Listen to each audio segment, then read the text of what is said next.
dear, I shall be too late. Far too late. Wait, where are you going? Hello again, friends. Welcome back for part 2 of Alice in Wonderland by Lewis Carroll. We're on chapter 4, The Rabbit Sends in a Little Bill. It was the White Rabbit, trotting slowly back again and looking anxiously about as it went, as if it had lost something, and she heard it muttering to itself, the Duchess, oh my dear paws, oh my fur and whiskers, she'll get me executed as sure as ferrets are ferrets. Where can I have dropped them, I wonder? Alice guessed in a moment that it was looking for the fan and the pair of white kid gloves, and she very good-naturedly began hunting about for them. But they were nowhere to be seen. Everything seemed to have changed since her swim in the pool, and the great hall within the glass table and the little door had vanished completely.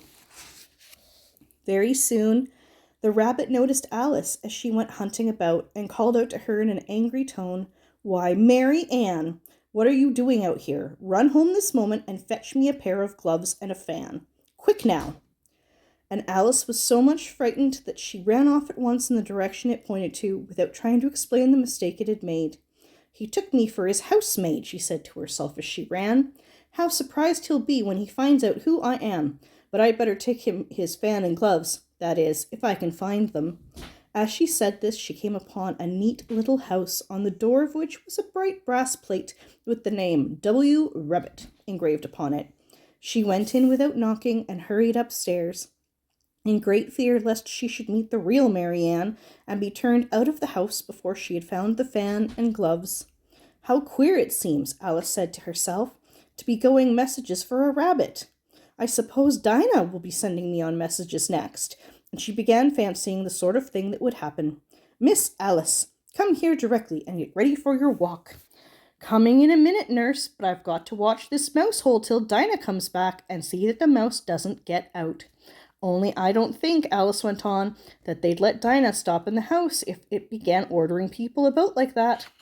By this time she had found her way into a tidy little room with a table in the window, and on it, as she had hoped, a fan and 2 or 3 pairs of tiny white kid gloves. She took up the fan and a pair of gloves and was just going to leave the room when her eye fell upon a little bottle that stood near the looking-glass. There was no label this time with the words "Drink me," but nevertheless she uncorked it and put it to her lips. "I know something interesting is sure to happen," she said to herself, "whenever I eat or drink anything, so I'll just see what this bottle does. I do hope it'll make me grow large again, for really I'm quite tired of being such a tiny little thing." It did so indeed, and much sooner than she had expected. Before she had drunk half the bottle, she found her head pressing against the ceiling and had to stoop to save her neck from being broken. She hastily put down the bottle, saying to herself, "That's quite enough. I hope I shan't grow any more. As it is, I can't get out at the door. I do wish I hadn't drunk quite so much." Alas, it was too late to wish that. She went on growing and growing, and very soon had to kneel down on the floor. In another minute was not even room for this, and she tried the effect of laying down with one elbow against the door and the other arm curled round her head. Still she went on growing, and as a last resort she put one arm out of the window and one foot up the chimney, and said to herself, "Now I can do no more. Whatever happens, what will become of me?" Luckily for Alice, the little magic bottle had now had its full effect, and she grew no larger. Still, it was very uncomfortable, and as there seemed to be no sort of chance of her ever getting out of the room again, no wonder she felt unhappy. It was much pleasanter at home, thought poor Alice, when one wasn't always growing larger and smaller and being ordered about by mice and rabbits. I almost wish I hadn't gone down that rabbit hole. And yet, it's rather curious, this sort of life. I do wonder what can have happened to me. When I used to read fairy tales, I fancied that kind of thing never happened, and now here I am in the middle of one. There ought to be a book written about me. That there ought. And when I grow up, I'll write one. But I'm grown up now," as she added in a sorrowful tone. "At least there's no room to grow up any more here." "But then," thought Alice, "shall I never get any older than I am now? That'll be a comfort, one way, never to be an old woman, but then always to have lessons to learn. Oh, I shouldn't like that." "Oh, you foolish Alice," she answered herself. "How can you learn lessons in here? Why, there's hardly room for you, and no room at all for any lessons books. And so she went on, taking first one side and then the other, and making quite a conversation of it altogether. But after a few moments she heard a voice outside and stopped to listen. "Marianne! Marianne!" said the voice. "Fetch me my gloves this moment!" Then came a little pattering of feet on the stairs. Alice knew it was the rabbit coming to look for her, and she trembled till she shook the house, quite forgetting that she was now about 1,000 times as large as the rabbit, and had no reason to be afraid of it. Presently the rabbit came up to the door and tried to open it, but as the door opened inwards and Alice's elbow was pressed hard against it, that attempt proved a failure. Alice heard it say to itself, "Then I'll go round and get in at the window." "That you won't," thought Alice, and after waiting till she fancied she heard the rabbit just under the window, she suddenly spread out her hand and made a snatch in the air. She did not get hold of anything, but she heard a little shriek and a fall and a crash of broken glass, from which she concluded that it was just possible it had fallen into a cucumber frame, or something of the sort. Next came an angry voice, the rabbit's. "Pat, Pat, where are you?" And then a voice she had never heard before. "Sure then, I'm here, digging for apples, your honor." "Digging for apples indeed," said the rabbit angrily. "Here, come and help me out of this." Sounds of more broken glass. "Now tell me, Pat, what's that in the window?" "Sure, it's an arm, your honor." "An arm, you goose? Who ever saw one that size? Why, it fills the whole window." "Sure it does, your honor, but it's an arm for all that." "Well, it's got no business there at any rate. Go and take it away." There was a long silence after this, and Alice could only hear whispers now and then, such as, "Sure, I don't like it, your honor, at all, at all." "Do as I tell you, you coward." And at last she spread out her hand again and made another snatch in the air. This time there were 2 little shrieks, and more sounds of broken glass. "What a number of cucumber frames there must be," thought Alice. "I wonder what they'll do next. As for pulling me out of the window, I only wish they could. I'm sure I don't want to stay in here any longer." She waited for some time without hearing anything more. At last came a rumbling of little cart wheels, and the sound of a good many voices all talking together. She made out the words, "Where's the other ladder? Why, I hadn't to bring but one. Bill's got the other. Bill, fetch it. Here, lad, here, put 'em up at this corner. No, tie 'em together first. They don't reach half high enough yet. Oh, they'll do well enough. Don't be particular. Here, Bill, catch hold of this rope. Will the roof bear? Mind that loose slate. Oh, it's coming down. Heads below." A loud crash. "Now who did that?" "It was Bill, I fancy." "Who's to go down the chimney?" "Nay, I shan't. You do it." "That I won't then." "Bill's to go down. Here, Bill, the master says you're to go down the chimney." "Oh, so Bill's got to come down the chimney, has he?" said Alice to herself. "Why, they seem to put everything upon Bill. I wouldn't be in Bill's place for a good deal. This fireplace is narrow, to be sure, but I think I can kick a little." She drew her foot as far down the chimney as she could, and waited till she heard a little animal, she couldn't guess of what sort it was, scratching and scrambling about in the chimney close above her.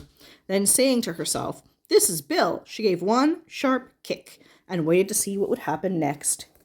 The first thing she heard was a general chorus of, "There goes Bill!" Then the rabbit's voice alone, "Catch him, you, by the hedge!" Then silence, and then another confusion of voices.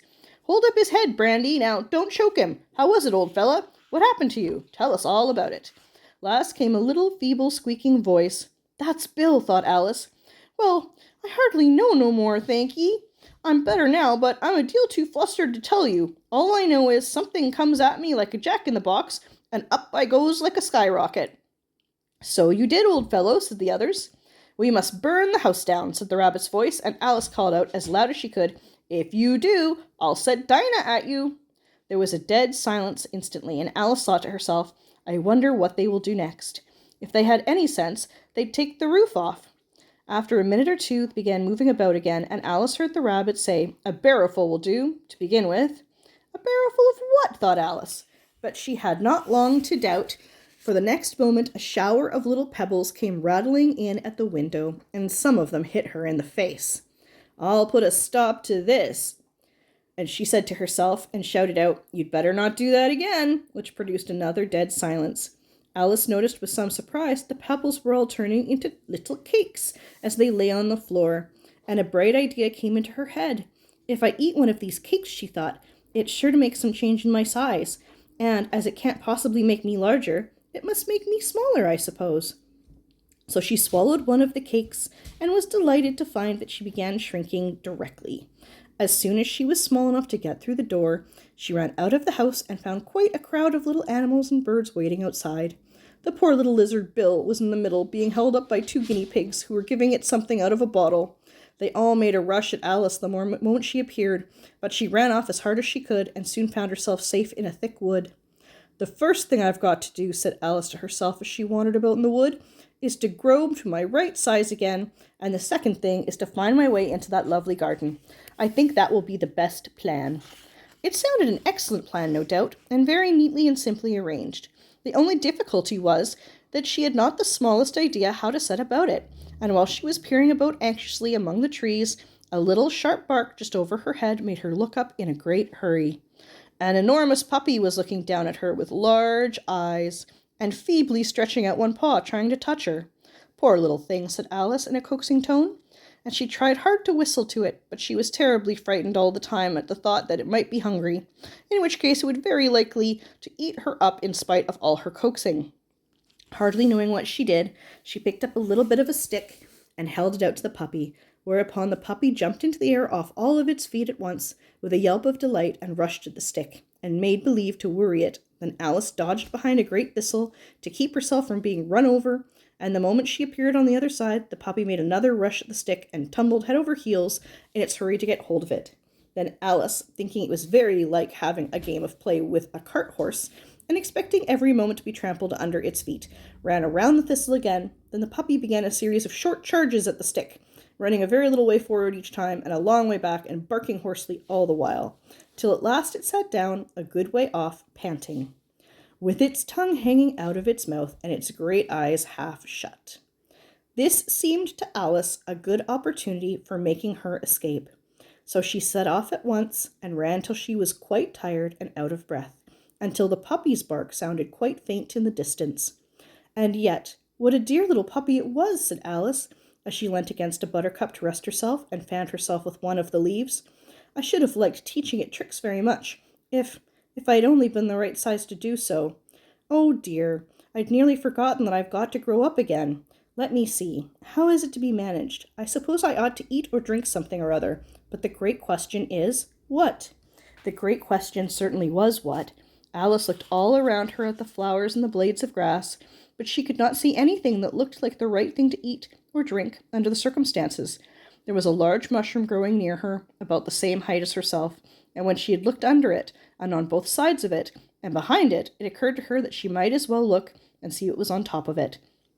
She stretched herself up on tiptoe and peeped over the edge of the mushroom, and her eyes immediately met those of a large blue caterpillar that was sitting on the top with its arms folded, quietly smoking a long hookah and taking not the smallest notice of her or anything else. Chapter 5. Advice from a Caterpillar. The caterpillar and Alice looked at each other for some time in silence. At last the caterpillar took the hookah out of its mouth and addressed her in a languid, sleepy voice. "Who are you?" said the caterpillar. This was not an encouraging opening for a conversation. Alice replied rather shyly, I hardly know, sir, just at present. At least I know who I was when I got up this morning, but I think I might have been changed several times since then." "What do you mean by that?" said the caterpillar sternly. "Explain yourself." "I can't explain myself, I'm afraid, sir," said Alice, "because I'm not myself, you see." "I don't see," said the caterpillar. "I'm afraid I can't put it more clearly," Alice replied very politely, "for I can't understand it myself to begin with, and being so many different sizes in a day is very confusing." "It isn't," said the caterpillar.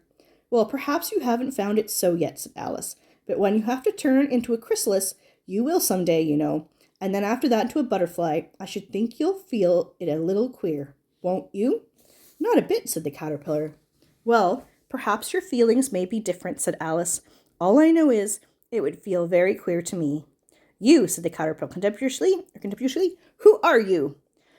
Which brought them back again to the beginning of the conversation. Alice felt a little irritated at the caterpillar's making such very short remarks, and she drew herself up and said very gravely, "I think you ought to tell me who you are first." Why? Said the caterpillar. Here was another puzzling question, and as Alice could not think of any good reason, and as the caterpillar seemed to be in a very unpleasant state of mind, she turned away.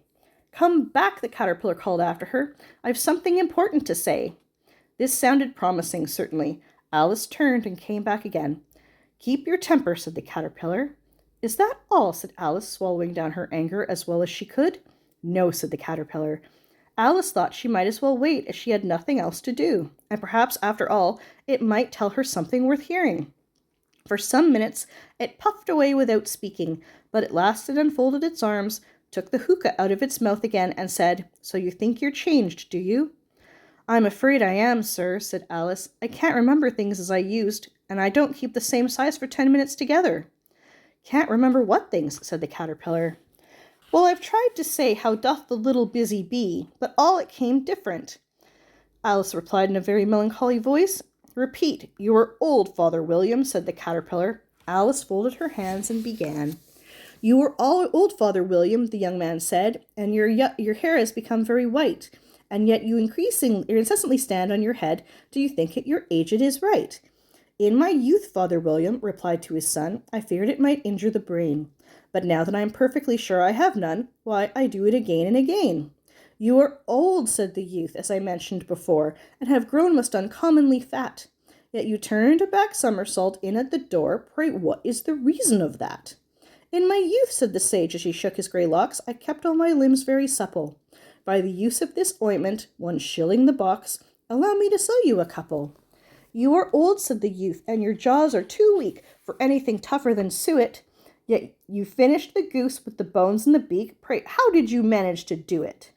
In my youth, said the father, I took to the law and argued each case with my wife, and the muscular strength which I gave to my jaw has lasted the rest of my life. You are old, said the youth. One would hardly suppose that your eye was as steady as ever, yet you balanced an eel on the end of your nose. What made you so awfully clever? I have answered 3 questions, and that is enough, said his father. Don't give yourself airs. Do you think I can listen all day to such stuff? Be off, or I'll kick you downstairs. That is not said right, said the caterpillar. Not quite right, I'm afraid, said Alice timidly. Some of the words have got altered. It is wrong from beginning to end, said the caterpillar decidedly, and there was silence for some minutes. The caterpillar was the first to speak. What size do you want to be? It asked. Oh, I'm not particular as to size, Alice hastily replied. Only one doesn't like changing so often, you know. I don't know, said the caterpillar. Alice said nothing. She had never been so much contradicted in all her life before, and she felt that she was losing her temper. Are you content now? Said the caterpillar. Well, I should like to be a little larger, sir, if you wouldn't mind, said Alice. 3 inches is such a wretched height to be. It is a very good height indeed, said the caterpillar, angrily rearing itself up as it spoke. It was exactly 3 inches high. But I'm not used to it, pleaded poor Alice, in a piteous tone, and she thought to herself, I wish the creatures wouldn't be so easily offended. You'll get used to it in time, said the caterpillar, and it put the hookah in its mouth and began smoking again. This time Alice waited patiently until it chose to speak again. In a minute or two the caterpillar took the hookah out of its mouth and yawned once or twice and shook itself. Then it got down off the mushroom and crawled away into the grass, merely remarking as it went, One side will make you grow taller, and the other side will make you grow shorter. One side of what?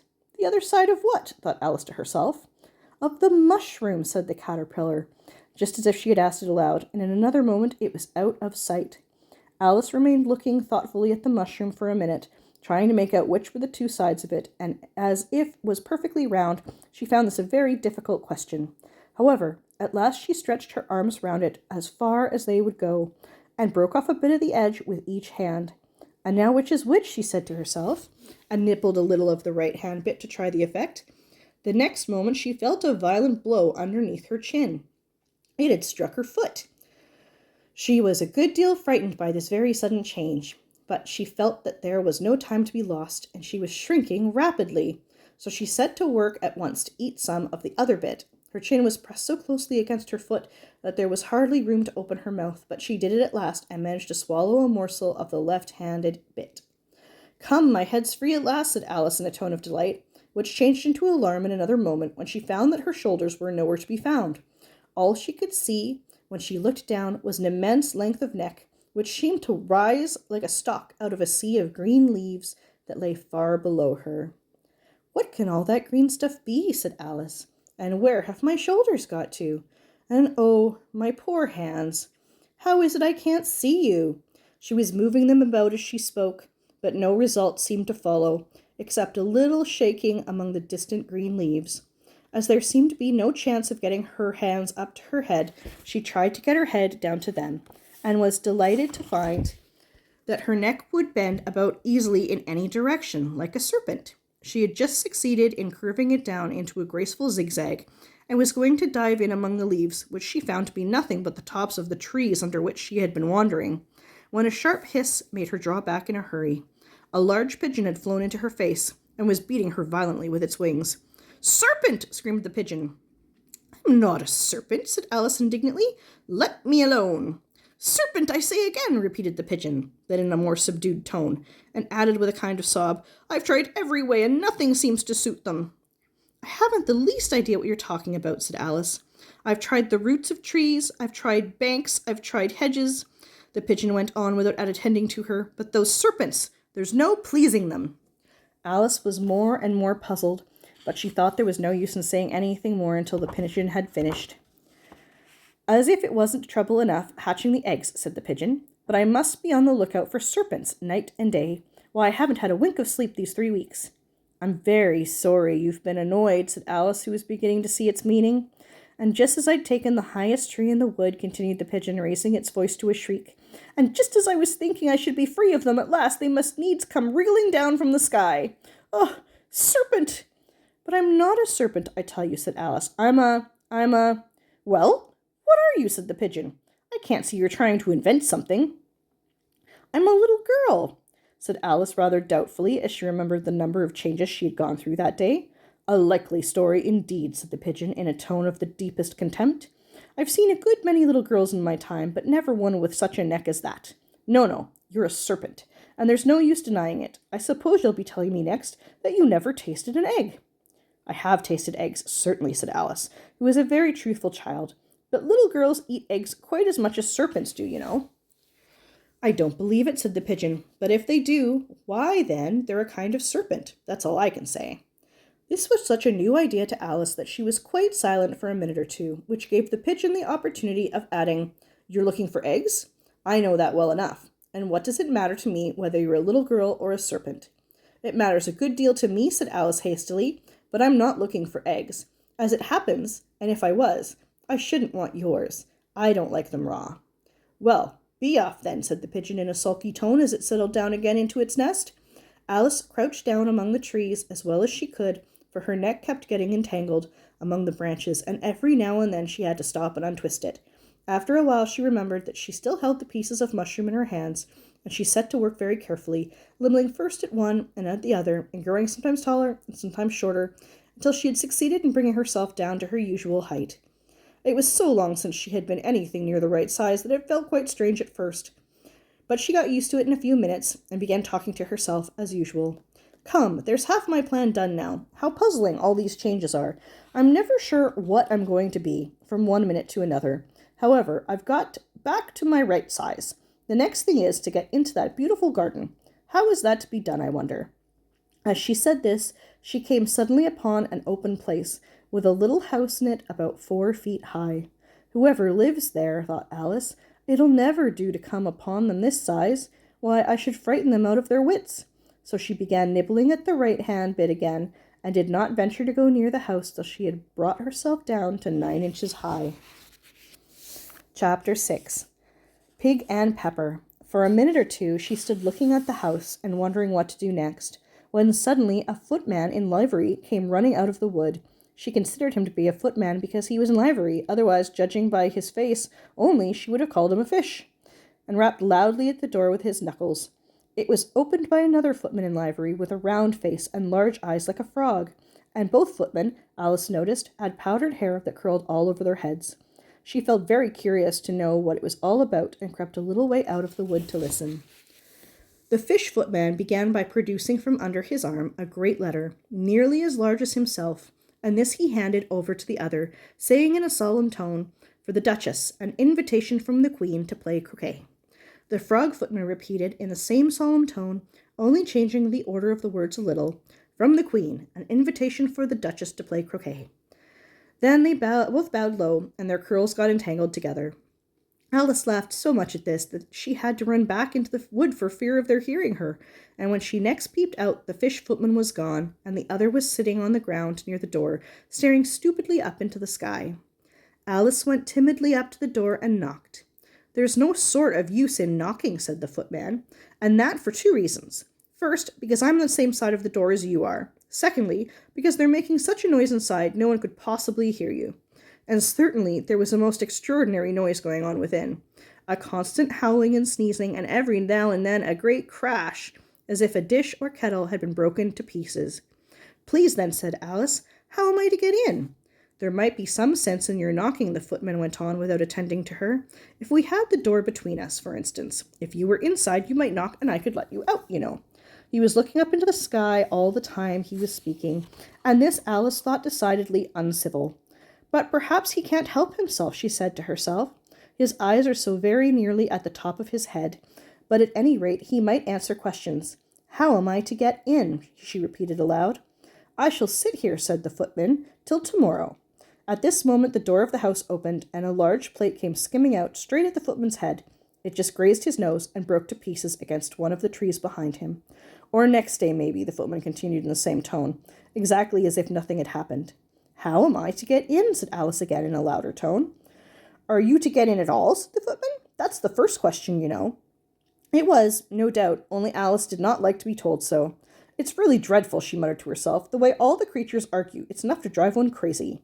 The footman seemed to think this a good opportunity for repeating his remark, with variations. "I shall sit here," he said, "on and off, for days and days." "But what am I to do?" said Alice. "Anything you like," said the footman, and began whistling. "Oh, there's no use in talking to him," said Alice desperately. "He's perfectly idiotic." And she opened the door and went in. The door led right into a large kitchen, which was full of smoke from one end to the other. The Duchess was sitting on a 3-legged stool in the middle, nursing a baby.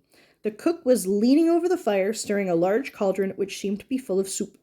"There's certainly too much pepper in that soup," Alice said to herself as well as she could for sneezing. There was certainly too much of it in the air. Even the Duchess sneezed occasionally, and as for the baby, it was sneezing and howling alternately without a moment's pause.